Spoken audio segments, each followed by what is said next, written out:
Man, is it 2005? Because the U.S. president is a criminal. The last movie in a Star Wars trilogy is coming out soon. The Patriots won the Super Bowl, and U.S. states are passing anti-evolution bills. Nostalgia. Seriously, this is giving me major flashbacks to my time as a little babby skeptic.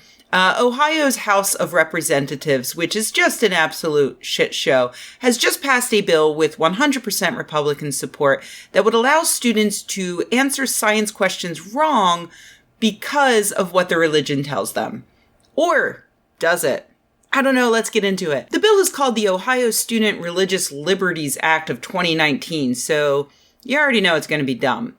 Anytime a Republican can label something with both religion and liberty, it's a disaster. It's like the GOP's version of chocolate and peanut butter. It's just two great tastes that taste great together. Only when you actually unwrap the candy bar, you realize that despite the name on the package, it's just made up of like 95% human shit.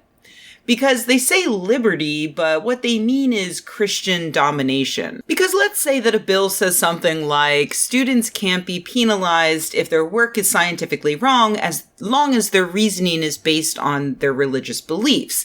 I think in that case, we would all know that Timothy Ginter, the sponsor of this bill, an evangelical minister from Salem, Ohio, isn't thinking of a child answering the question, how did the universe come into existence, with Allahu Akbar.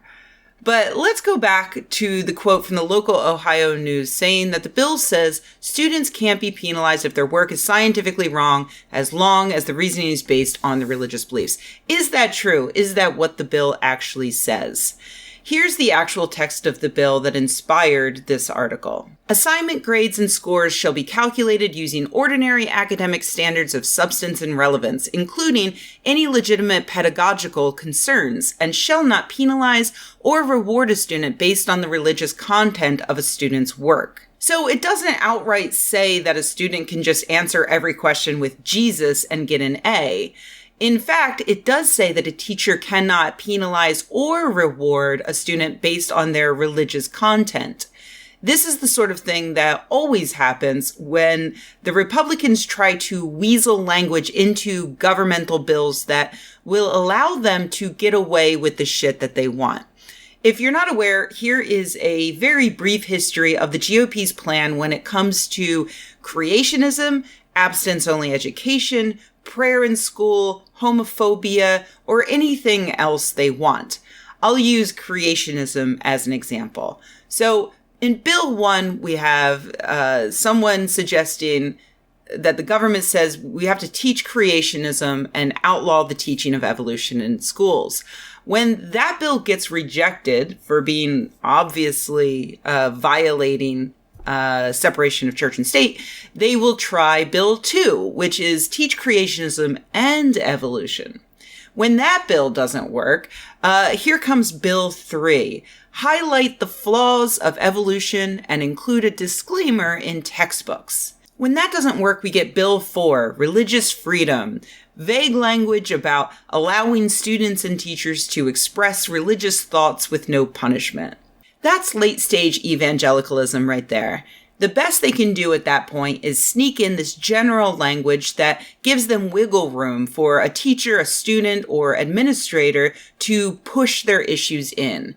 That then becomes a wedge pointed directly into the little butthole that they just made in the wall separating church and state.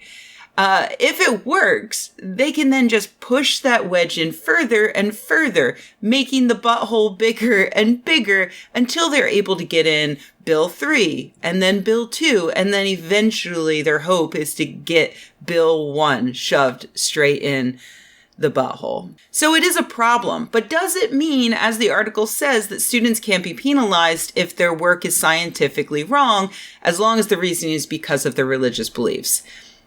I don't actually think so. Let's say the question is, how old is the Earth?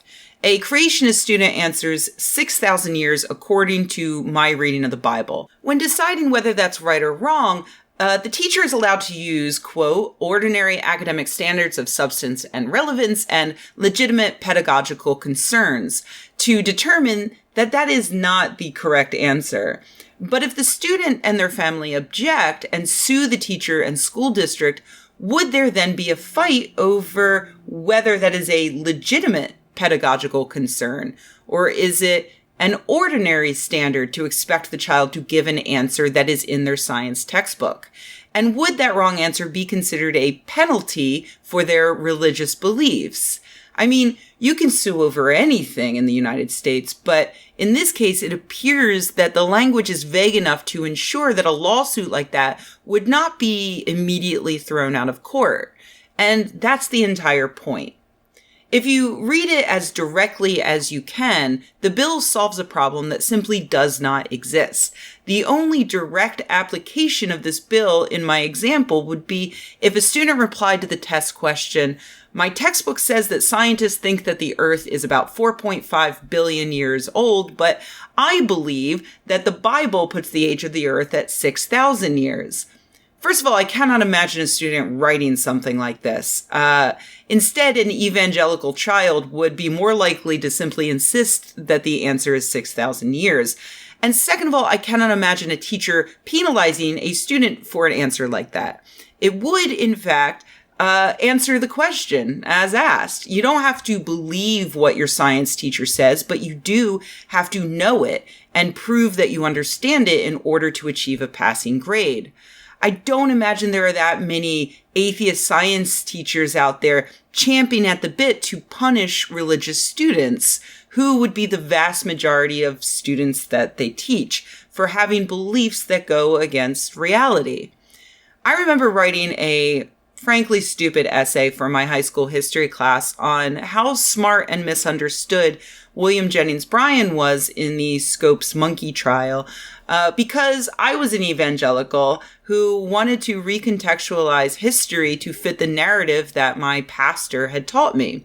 My very smart, very skeptical, and mildly religious history teacher did not punish me. He didn't even give me a bad grade, even though I think maybe he should have. He encouraged me to double check my sources, which were mostly things I had found on the brand new internet. And he patted me on the back for digging in and not taking history as taught at face value. He wasn't there to tell me that my religious beliefs were right or wrong. He was there to teach me how to think critically, and he did a great job.